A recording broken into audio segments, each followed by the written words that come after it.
વાપી મનપાની ચૂંટણીમાં ફોર્મ ભરવાનો અંતિમ દિવસ ત્યારે અંતિમ દિવસે મોટી નાટકીય રાજકીય પલટી જોવા મળી। વોર્ડ નંબર 4ના કોંગ્રેસ અગ્રણીએ ભાજપમાંથી ટિકિટ માંગી હતી ત્યારે ભાજપની સેન્સ પ્રક્રિયામાં જઈને દાવેદારી કરી હતી। યાદીમાં નામ ન આવતા વિનોદ પટેલે મોહભંગ થયો। નારાજ વિનોદ પટેલ ફરી કોંગ્રેસમાં જોડાયા। વિનોદ પટેલે અંતિમ સમયે કોંગ્રેસ તરફથી દાવેદારી કરી।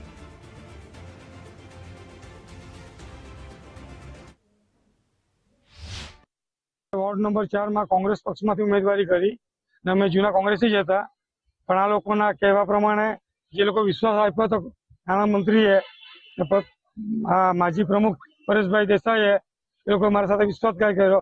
मैं तो टिकિટ सामेथी मांगी नहीं हती। ए लोकोए कीधुं तमने टिकિટ कन्फर्म आपीशुं, अमारी पार्टी में जोड़ाई जाओ। परेशभाई ने कनुभाई प्रॉमिस आप्युं हतुं, पछी कनुभाई ना सामे कनुभाई अमने मने ने परेशभाई सामे प्रॉमिस कर्युं विनोदभाई तमारी कन्फर्म ज छे। हवे अमे पाછી અમારી બેક ટુ હોમ જૂની પાર્ટી પાછા દિવસ।